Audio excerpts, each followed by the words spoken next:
সব তীর্থ বারবার, গঙ্গাসাগর একবার, এটি খুবই প্রচলিত একটা কথা, কিন্তু এখন আর সে কথাটি প্রচলিত নয়। কারণ এখন যাতায়াতের এতটাই সুবিধা এবং সুযোগ, গাড়ি ঘোড়ার ব্যবস্থা আছে যে আপনি একদিনে গঙ্গাসাগর গিয়ে এবং ফিরে আসতে পারবেন।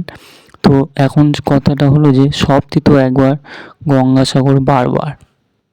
কিভাবে গঙ্গাসাগর যাবেন? তো প্রথমে আপনাকে শিয়ালদা থেকে নামখানা লোকাল ধরে আপনাকে এগিয়ে যেতে হবে কাকদ্বীপ স্টেশনে, এবং এখান শিয়ালদা থেকে কাকদ্বীপ স্টেশনের দূরত্ব প্রায় 2.5 ঘন্টার উপরে। তো অতটা টাইম আপনাকে ট্রেনের মধ্যে থাকতে হবে। তো তার মাঝে লক্ষ্মীকান্তপুর নামক স্টেশনে এই ট্রেনটি প্রায় 10-15 মিনিট মতন ওখানে থামবে। সেই টাইমে আপনি চাইলে বাইরে বেরিয়ে লাঞ্চ বা খাবার খেতে পারেন অথবা রেস্ট নিতে পারেন। তারপর ওখান থেকে ডাইরেক্ট চলে যাবে কাকদ্বীপ স্টেশনে, এবং কাকদ্বীপ স্টেশনে গেলেই আপনারা দেখতে পাবেন যে প্রচণ্ড পুলিশ দাঁড়িয়ে আছে, এবং তারা আপনাকে যে লাইনের দিকে এগিয়ে যেতে বলবে সেটি টোটো স্ট্যান্ড, এবং ওখান থেকে আপনাকে টিকিট সংগ্রহ করতে হবে ভ্যাসালের, অথবা আপনি ওখানে ভ্যাসাল ঘাটে গিয়েও টিকিট কাটতে পারবেন। তো প্রথমে আপনাকে টোটো ভাড়া 30 টাকা করে, তো টোটো ভাড়া দিয়ে আপনাকে এগিয়ে যেতে হবে ভ্যাসাল ঘাটের। এখন আমরা এগিয়ে যাচ্ছি ফেরিঘাটের দিকে। দেখতে পাচ্ছেন অসংখ্য লোক এই মাঠের এই রাস্তা দিয়ে সোজা নেমে যাচ্ছে।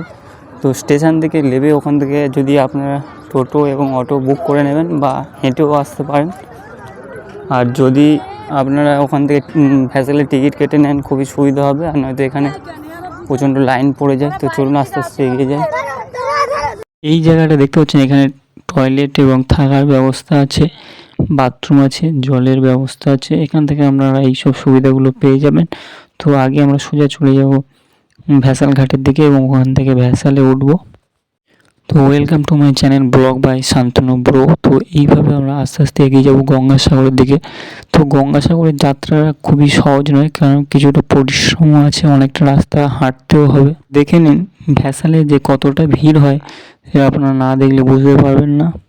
এত লোক একসাথে গঙ্গাসাগরে যাচ্ছে তা পূর্ণ সঞ্চয়ের জন্য। ভ্যাসালে প্রায় টাইম লাগবে আধা ঘন্টা মতো। তো ভ্যাসালের আপ ডাউন ভাড়া 80 টাকা নিয়েছিল। আমরা প্রায় এসে গেছি গঙ্গাসাগর কচুরিয়া ঘাটের কাছে।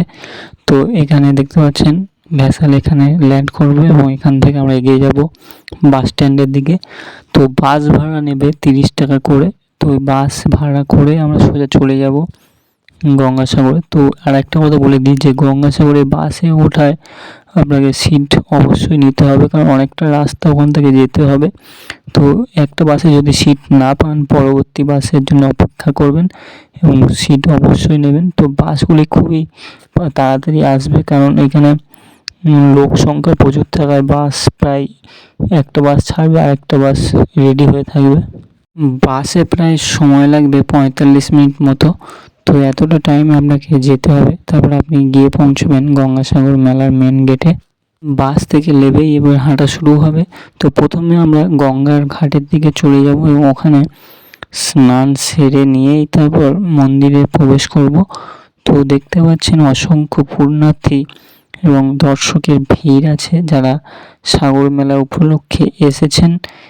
এই ভিড় এগিয়ে আপনাকে যেতে হবে গঙ্গাসাগর ঘাটের দিকে। তো এখানে আশেপাশে থাকার ব্যবস্থা, জলের ব্যবস্থা এবং শৌচাগারের ব্যবস্থাও আছে। আপনি চাইলে এখানে থাকতেও পারেন।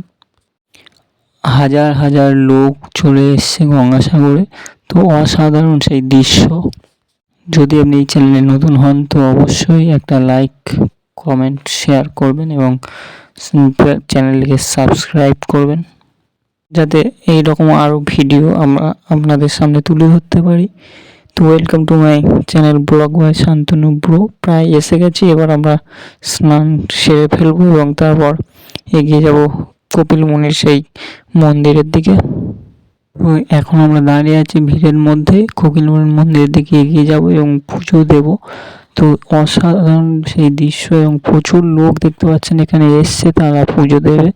তো এই লাইনের মধ্যে প্রায় 1 ঘন্টা লেগে গেল মন্দিরে ঢুকতে, এবং এই মন্দিরের লাইনেই পেয়ে যাবে পুজোর প্রসাদ, এবং এখানে থেকে মন্দিরের পাশেই সব পেয়ে যাবেন।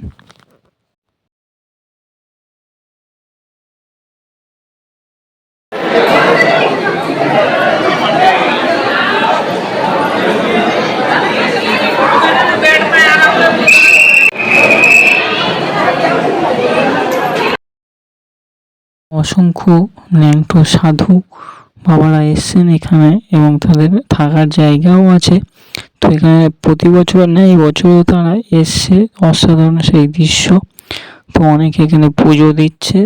তো এই মন্দিরের পিছনের দিকে আপনি এখানে নিত্য প্রয়োজনীয় জিনিসগুলি পেয়ে যাবেন। এখান থেকে আপনি পুজোর প্রসাদ, ফুলের মালা, রুদ্রাক্ষ, শাঁখ ইত্যাদি এখান থেকে ছবি, এই মেলার সংক্রান্ত যেসব যাবতীয় জিনিস এখান থেকে পেয়ে যাবেন।